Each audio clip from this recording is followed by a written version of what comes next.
I'm going to put a photo up. I'm going to start. My talk is called Attain and Maintain. So that's my mom and dad right there and me. It's pretty awesome. My mom's got a cigarette in one hand and me in the other.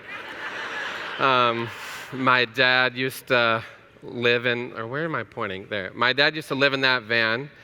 We were homeless for a while, and my mom and I moved in with him actually in a car after that. And I have memories of laying down in the back seat and going to sleep. My mom likes to tell me that I don't remember that because she doesn't want me to. But I was a very happy kid. And my mom and dad, tried really hard. They worked a lot of jobs. They taught me a great work ethic. My dad was a repo man, if any of you know what that is. And he worked at Big Lots. Not sure if everyone knows what that is either. My mom worked at Taco Bell and Subway most of my childhood. I've had more Taco Bell than I want to admit. And one of the things that I learned from the way that I grew up was being a risk taker, because I didn't really have a lot to lose. And my mom absolutely loved going to the movies. Took me to the movies all the time. She also loved Star Trek. I probably know way more than I ever thought I would about horror movies and Star Trek. She would take me to horror movies even when I was young. Not that I recommend you do that with your 5-year-old, even though I've tried, but my wife won't let me. And I chased it. I chased it like a bullet to try to work in Hollywood. And I moved to New York City when I was 23 years old, and I had $800 in my bank account and a backpack. And it was very scary, not as scary as this. And it taught me a lot. And what I try to do when I try my best to mentor, you don't want to overthink things when you're chasing your dream. I've got a story about a kid named Jake, who's the cousin of some of my wife's friends with, and he likes to remind me of this text that I sent him, what I'm going to put on stage here. He had sent his resume. I sent it around, and he told the person that he needed to think about it. And he got a phone call from me, and I was like, "What are you doing?" And as you can see, he got the job, and I said, "I'm glad it worked out. I'm glad that you got to understand it's an opportunity that can disappear in a moment, and you got to grab it and roll with it. And if you overthink things, you won't take that risk, and risk is what's going to get you to attain your dream. And you've got to show how excited you are when you are trying to get to this goal, whether you're a CEO, trying to be a CEO, if you're trying to run your own restaurant, any industry that you're in, people can feel the excitement about what you believe in and what you're trying to do. You need to surround yourself with people that are going to champion you and be positive about what you're trying to accomplish, and make sure you recognize when whatever it is you're doing, someone might come in there and is giving a negative feeling and not giving you the energy that you want. The best thing one of the things that my mom taught me was to never be afraid to hear the word no. If you just ask for the things you want, the worst thing you can hear is no, and it's really not that bad. It really helps to talk about your goals with people, imagine them, map them out.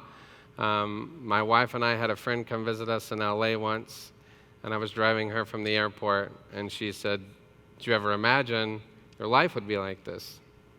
And I said, "Yeah." I kind of felt like an asshole when I said that. And then I talked to my therapist, and she was like, "But don't you think everyone that is successful thinks that and imagines that?" So that's what I wanted to start with, even though this clock's ticking.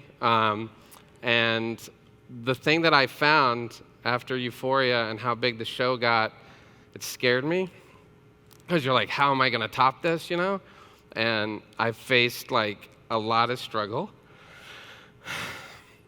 Sorry. And the thing that I came up with is Mount Everest.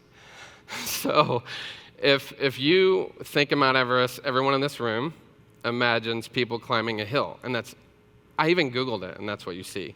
You don't see when they just get to the top and they just hang out, because who the hell wants to see that, right?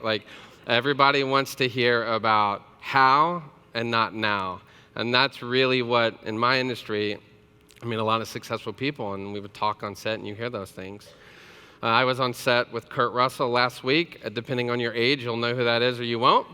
And he said something to me, and he said, "You can quote me at your TED Talk if you quote it right." And what he said was, "It's a hell of a lot harder to be a good winner than it ever is to be a good loser."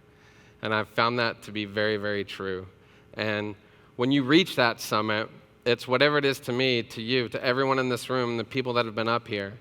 And part of like keeping that going and doing reaching another summit is what I'm doing right now. I have not been this nervous in a really long time.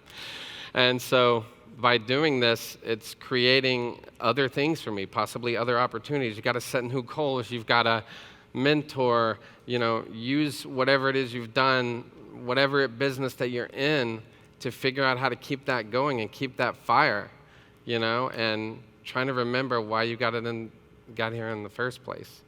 I was a 90s kid, and I listened to a lot of hip hop, and I listened to a lot of Eminem, and there's a song I want to quote real quick that really sums up how I feel, which is, I'm not going to rap it. So it's, "Man, in my younger days, that dream was so much fun to chase. It's like I'd run in place while the shit dangled in front of my face.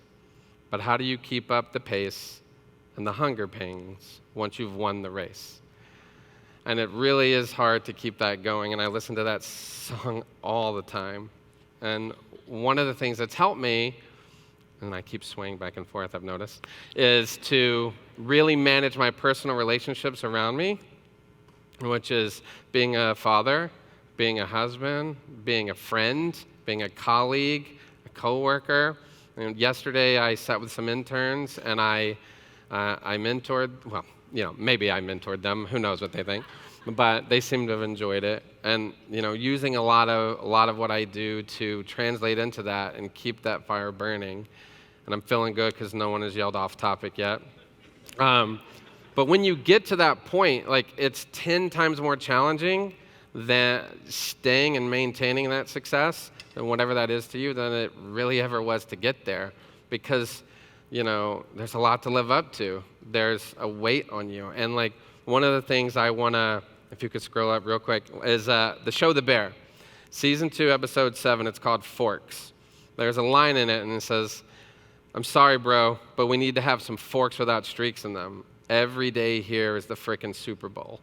And it's such a metaphor for life. Every day you're living, it's a Super Bowl. You're trying to do your best. I'm trying to always spend time and divide it well, and do what I can to keep everything around me healthy. I'm running out of time, so I'm going to end with one more graphic. And this is what I came to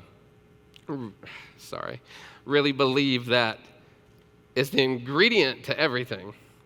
You got to put your heart and soul into all your relationships, your career, yourself, and you've got to believe in what you're doing and spread that love. And the hardest thing that I do is to divide my time from my daughter, who's really hard to see sometimes, and this story, which I've told my wife, who's crying. Man, I don't know what happened. And so I'm running out of time. So I was in LA and I had to fly home. I was all hyped about myself because I was home to see my daughter do this dance. And I flew home to see this thing. And I was like, yeah, I did it. Her and the kids and Tanya went to eat ice cream after. And I had to leave. And months later, we were talking about it. And she remembered that I didn't go to the ice cream shop. And I was like, man, all that, for real? And, it really helped me understand where I needed to divide my time more. And you need those things. You need a kick in the ass from your friends, your family, to show you, hey, pay attention. You might be not paying attention to your career either, or your business, or anything that's going on, your mental health, all these topics that you've heard about. And I just think that love is really what will bring all that together. And as you maintain that and spread it around, you'll be successful in whatever it is you find to be successful. That's it.